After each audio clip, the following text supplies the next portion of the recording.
विकास का दावा करने वाली केंद्र सरकार और बिहार राज्य सरकार से बिहार के मुखिया नाराज हैं, यानी ये कह लें कि खफा है। पिछले कई दिनों से लगातार अपनी मांगों को लेकर के बिहार की राजधानी पटना में उन्होंने बैठकें की, प्रदर्शन किया, लेकिन सरकार की अभी तक कोई ठोस इस पर कार्रवाई नहीं हो पाई है। 16 अगस्त से 30 अगस्त के बीच में राज्यव्यापी हड़ताल मुखिया करेंगे, जिससे कि 8,000 लगभग 500 पंचायत प्रभावित होंगे और 45,000 से भी अधिक गांव के विकास के कार्य पूरी तरह से ठप हो जाएंगे। न केवल हड़ताल करेंगे, सरकारी जो कार्य होगा वो भी उसका बहिष्कार करेंगे। क्या योजनाएं हैं, क्यों है नाराज, तमाम चीज़ को लेकर के अगर हम गोराडीह प्रखंड की बात करें तो यहाँ पर प्रखंड अध्यक्ष जो मुखिया संघ के हैं और तरछा दामूचक पंचायत के मुखिया उमाशंकर रजक की अगुवाई में आज एक शिष्टमंडल प्रखंड विकास पदाधिकारी प्रभात केसरी से मुलाकात करके 17 मांगों को लेकर के ज्ञापन सौंपा है। क्या कुछ मांगे हैं और क्या है हड़ताल का कारण, हम सीधे संवाद करते हैं मुखिया उमाशंकर रजक जी से। क्यों है हड़ताल, क्यों है नाराज, पिछले कई महीनों से लगातार मांगे कर रही हैं और इस पूरे हड़ताल में क्या एक्टिविटी होने वाली है? पहले आप लोगों को धन्यवाद देना चाहता हूं। आपके माध्यम से सरकार को यह जानकारी देना चाहता हूं कि पूरे प्रदेश में, पूरे बिहार के मुखिया संघ आज 16 अगस्त से 31 अगस्त तक राज्यव्यापी हड़ताल के मुद्दे पे हम लोग खड़े हैं। और आज दिन से पंचायत में जितने भी कार्य हैं हम लोग नहीं करने जा रहे हैं, इसलिए कि सरकार, चाहे वह राज्य सरकार हो या केंद्र सरकार हो, मुखिया संघों का जो है वो अधिकार में कटौती किया जा रहा है। आज मुखिया के द्वारा ग्राम पंचायत में बहुत तरह के काम होते थे और जिसका निष्पादन आम जनता का तुरंत होता था। मुखिया एक ऐसा एकल पद है कि वह ग्राम सरकार होता है, पंचायत सरकार होता है और वह आम जनों का काम जो है वह 1 मिनट में कर देते थे। चाहे नाला बनाना हो, रोड बनाना हो, पेयजल की समस्या हो, लाइट की व्यवस्था हो, या स्कूल में जो है पानी की जमाव का समस्या हो, या अन्य प्रकार की जितनी भी समस्याएं हैं वो समाधान कर देते थे। लेकिन कुछ महीनों से, कुछ सालों से राज्य सरकार और केंद्र सरकार के द्वारा जो मुखिया के अधिकारों को कटौती किया जा रहा है, हम लोग पूरे बिहार के मुखिया लोग जो है आज दिन से हम लोग हड़ताल पर हैं और हम उसका पुरजोर विरोध करते हैं। हम आपसे जानकारी लेना चाहते हैं, जो महात्मा गांधी का सपना था कि हमारा जब तक देश का विकास होगा व जब तक गांव का विकास नहीं होगा, देश का विकास नहीं हो सकता है। आज एक मुखिया एक आम जनों को एक चापाकल नहीं दे सकता है, जो कि पंचायत एक गांव का पंचायत होता है और गांव में अनेक प्रकार की समस्याएं होती है। सरकार के माध्यम से जो नल जल की व्यवस्था की गई है, जहां भी ग्राम पंचायत से काम हुआ है, आज देखिए वहां के जनता पानी पी रही है। लेकिन पीएचडी विभाग के माध्यम से जो भी कार्य हुआ है, आज जाके देख लिया जाए कि बदतर से बदतर स्थिति बनी हुई है। आज हम लोग को रहा कि नहीं, ग्राम पंचायत को मेंटेनेंस दिया जाएगा तो आम जनों को पानी का लाभ मिलेगा, लेकिन स्थिति क्या है? पीएचडी विभाग को आप फ़ोन करते रह जाइएगा, वह पानी की व्यवस्था को दूर नहीं करते हैं और वह समस्या हम लोग को झेलना पड़ता है। आज किसी गरीब परिवार, बीपीएल परिवार के तहत किसी व्यक्ति की मृत्यु हो जाती है तो हम लोग मुखिया जो है अपना पॉकेट से पैसा तत्काल उसको देते हैं, लेकिन सरकार उसमें भी तत्काल व्यवस्था नहीं रखी है। 2 साल से 1 साल से इस तरह का पैसा पेंडिंग पड़ा हुआ है। आज एक मुखिया कोई गरीब आदमी का जन वितरण प्रणाली के तहत वह राशन अगर उसको ज़रूरत है तो वह एक जन वितरण प्रणाली के तहत एक राशन कार्ड मुहैया मुखिया नहीं करवा सकता है, तो मुखिया किस काम का? इसीलिए 29 प्रकार के जो सरकार का जो दिया गया है संविधान में, उसके जो कार्य नहीं हो पा रहा है, इसलिए हम लोग टोटल मुखिया संघ हम इसका विरोध करते हैं और हम लोग राज्यव्यापी हड़ताल पे जा रहे हैं 31 अगस्त तक। सरकार से निवेदन अभी भी करेंगे कि मुखिया के जो अधिकारों की है उसको आप जल्द से जल्द समाधान करें। एक मुखिया को सम्मानजनक वेतन होना चाहिए। एक मुखिया चाहे वह गरीब हो या अमीर हो, अगर वह मुखिया बनता है तो रात दिन जनता की सेवा में रहता है। वह अपना काम धंधा, बिजनेस, मजदूरी छोड़कर वह जनता की सेवा करता है।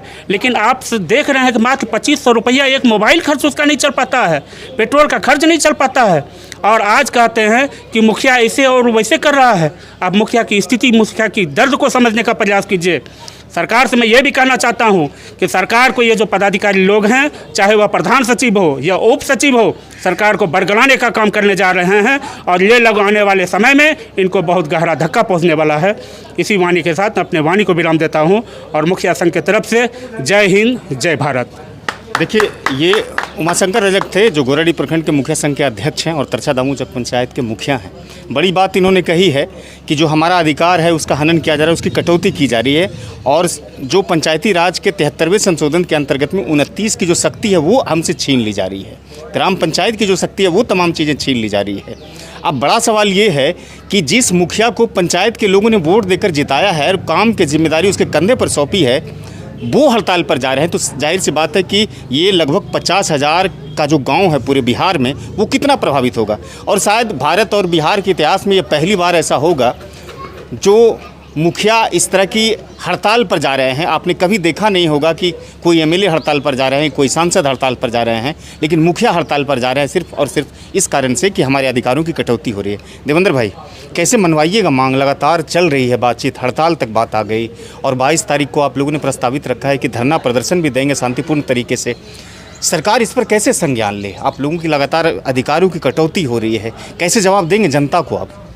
सरकार हमारी जो है गूंगी और बहरी बन चुकी है, जिसे लगातार हम लोग आवाज़ उठाते रह रहे हैं, लेकिन वो सुनाई नहीं दे रही उन्हें। और ये हमारी जनता उन्हें सुनाएगी और जनता के माध्यम से ही वो समझेंगे और वो काम करेंगे। और हम लोग लगातार इसके लिए प्रयासरत हैं, पूरा प्रदेश संघ प्रयासरत है। आज हमारी आम जनता, यदि आप देख रहे हैं हमें कि हम यहाँ मुखिया लोग खड़े हैं, तो समझिए हमारे पंचायत के लोग खड़े हुए हैं यहाँ, क्योंकि उनकी ही समस्या को लेकर के हम यहाँ खड़े हुए हैं।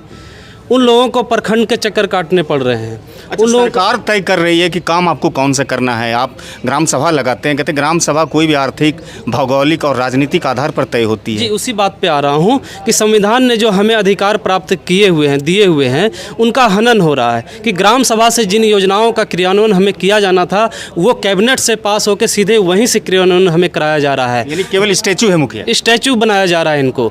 जनता के प्रति हमारा कमिटमेंट है, जनता के बीच में जाके हम वोट मांगते हैं। आज उनके लिए हम काम करने जाते हैं तो सरकार कई तरह के बंधनों को लगा देती है और हम काम सही से नहीं कर पा रहे हैं। यही हमारी समस्या है और सरकार से आग्रह करेंगे कि समय रहते आप हम लोगों का समाधान करें। अभी दो चीज़ें जो बड़ी मुखिया से छीन ली गई, एक था पंचायत सरकार भवन और दूसरा था मुख्यमंत्री स्ट्रीट लाइट, और उसकी राशि भी बढ़ा दी गई और वो एजेंसी के द्वारा और रैली के द्वारा किया जा रहा है। अभी हाल ही में बिहार के जितने भी विधायक हैं, उस विधायक का क्षेत्रीय विकास निधि बढ़ाया गया, 3 करोड़ से 4 करोड़ कर दिया गया और सरकार ने हवाला दिया कि अब चूंकि सामग्री महंगी हो चुकी है, निर्माण सामग्री, इसलिए उसका बढ़ाया जाता है। एक तरफ विधायकों की बढ़ोतरी होती है और फिर दूसरी तरफ मुखिया की कटौती। गाँव उन्नत करेगा, उसके लिए जिम्मेदार बनाया गया मुखिया को। आपको लगता है कि ये केवल सपना पर ही कुठाराघात नहीं है, बल्कि तमाम चीज़ों पर कहीं ना कहीं प्रहार है सरकार का? ये महात्मा गांधी जी के सपनों पे कुठाराघात है, ये आम जनता का सपनों पे कुठाराघात हो रही है।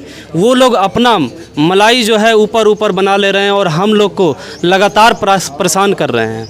हमारी जनता परेशान हो रही है। हम यदि मुखिया लोग यहाँ परेशान होकर के खड़े हैं तो आम जनता खड़ी समझिए उन्हें, क्योंकि हम उनके लिए यहाँ पे आए। हमने कहा था आपको कि हम सभी मुखिया लोग जनता की आवाज़ बनकर यहाँ खड़े हैं। तो मैं इसका एक उदाहरण देना चाहूँगा कि आज हर घर में बच्चे का जन्म होता है, हर घर में बुजुर्ग की मृत्यु होती है। वो पहले पंचायत कार्यालय से अपना जन्म प्रमाण पत्र बना लिया करते थे, वहीं से मृत्यु प्रमाण पत्र बन जाया करते थे। लेकिन सरकार ने उसे भी छीन के प्रखंड में भेज दिया ताकि समाज के लोग जो है चक्कर काटते रहे, लोगों को परेशानी हो। अभी भी हम समाज के बीच जाते हैं तो जल नल योजना के विषय पे वो बोलते हैं कि मुखिया जी हमारा यहाँ नहीं पहुँचते पानी, अभी भी बहुत लोग को नहीं मिला हुआ है। हम लोग बेबस हो जाते हैं, चूँकि पीएचडी के अधिकारी सुनते नहीं है, चूँकि उनको तो तनख्वाह मिलनी है, वो क्यों हमारी सुनेंगे? हमारी जनता की मुखिया जी को टाइड और अनटाइड में क्यों बांधा जा रहा है? टाइड और अनटाइड में नहीं बांधा जाना चाहिए, क्योंकि इस ग्राम सभा को अपना अधिकार है कि जो फंड सरकार से आनी है, जो हमारा हिस्सा, हमारी जनता का हिस्सा आनी है, उसे ग्राम सभा से हम पारित करके लोगों की ज़रूरत के मुताबिक से हम दें। लेकिन अच्छा, एक तरफ ये कहती है कि 40% आप पानी के रखरखाव पर करें, दूसरी तरफ 30% से आप नाली सड़क बनाएं और 30% जो पंचायत में वो अन्य योजनाएं करें। एक तरफ तो WPO खोल दिया है तो योजनाएं फिर कचरा को लेकर के कहाँ है, दूसरी तरफ सरकार खुद कहती है कि नाली और गली नहीं बनाना है। आप हमारे उसके हिसाब से पैसे ही नहीं बच रहे हैं। और दुर्भाग्य की बात तो हम कहेंगे कि इस वित्तीय वर्ष में अभी तक एक भी राशि न 15वीं से आई है, न सिस्टम से आई है। जनता आस देख रही है कि कब आएगी कि हमारा नली और गली बनेगा या हमारा रोड बनेगा या हमारा छठ घाट बनेगा। लेकिन जनता सभी के सभी परेशान है, उससे हम भी परेशान हो रहे हैं। अच्छा, ये बातें नहीं लगती है कि ये बातें बहुत ज़रूरी है, अपने पंचायत की जो जनता है उसको भी बताई जाए, उसको भी इसके प्रति जागरूक किया जाए कि किस तरह से हमारे विकास को रोका जा रहा है? वो लगातार हम लोग उसके लिए प्रयासरत हैं और 15 अगस्त कल था, कल से ही हम लोग जनता के बीच में लगातार जाते रहे और भी अभी जा रहे हैं और सभी चीज़ बता रहे हैं उन्हें कि सरकार किस तरह से आप लोग को रौंद रही है, आप लोगों के अधिकारों को रौंद रही है। जनता भी जान रही है, आने वाले समय में निश्चय ही सरकार को निश्चय ही बताएगी, सरकार बदलने का भी काम कर सकती है वो। तो आज से सभी मुखिया के अलग अलग पंचायतों में मुखिया का संघर्ष शुरू हो गया है। अपने अधिकारों की कटौती को लेकर के हड़ताल पर जा रहे हैं, सभी कार्यों का बहिष्कार करेंगे जो सरकारी योजनाएं हैं, और बहिष्कार के साथ साथ विरोध प्रदर्शन भी करेंगे शांतिपूर्ण तरीके से। क्या कुछ हो पाता है पिछले 10 या 15 दिनों में घटनाक्रम मुखिया के द्वारा जो बिहार में किया जाएगा और सरकार इस पर कितना संज्ञान लेती है, ये देखना एक दिलचस्प होगा। लेकिन इस बीच में बिहार के जो पंचायती राज मंत्री हैं मुरारी प्रसाद गौतम जी, उसने कहा है कि मुखिया का कोई भी अधिकार कटौती नहीं किया जा रहा है। तो कहीं ना कहीं एक राजनीतिक उठापटक और नोरा कुश्ती की भनक लगती है कि सरकार एक तरफ इलेक्शन में जाना चाहती है इस दावे के साथ कि हमने विकास किया है, गांव में कायाकल्प किया है। लेकिन अगर आप देखें, मुखिया की बातें सुने और विकास के रूप को देखें, उसकी संरचना को देखें, तो कहीं ना कहीं जब डेवलपमेंट के कार्य रुक जाएंगे गाँव में, तो सरकार का दावा जो होगा कि गाँव का विकास हमने किया है, वो शायद बहुत ही फीका होगा। ये बातचीत कैसी लगी और मुखिया के संदर्भ में जो हड़ताल चल रही है, आप क्या सोचते हैं? आप अपने क्षेत्र की समस्या को लेकर के आप क्या सोचते हैं? तमाम चीज़ों को लेकर के आप मुझे फेसबुक के कमेंट बॉक्स में टिप्पणी दे सकते हैं। हमारे चैनल को सब्सक्राइब कर लीजिए। बातचीत अच्छी लगती है तो साझा ज़रूर कीजिए।